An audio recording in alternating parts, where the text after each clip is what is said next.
Al-Allama Ibn Baz rahimahullah anasema walau fa'alahu kathiru minan nas al-yawm, ni uzushi hata kama jambo hilo litafanywa na wengi wa watu leo hii.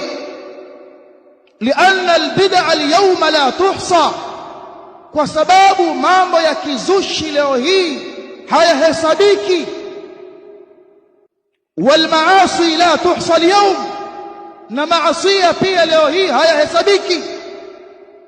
Kwa hiyo ukijenga hoja kwamba mbona wengi wa watu wanafanya, basi wengi wa watu wanazusha pia, wengi wa watu wanafanya maasiya pia, wengi wa watu wanamshirikisha Allah pia. Je, ni dalili juu ya kufaa shirki? Je, ni dalili juu ya kufaa maasiya? Akasema wa fi'lu an-nas laysa hujjatan ala kitabillah, na matendo wayafanyayo watu hayawi hoja mbele ya kitabu cha Allah, kwamba tukaacha kitabu cha Allah twashika matendo ya watu, wala matendo ya watu hayawi hoja juu ya maelekezo ya Mtume Muhammad sallallahu alayhi wasallam.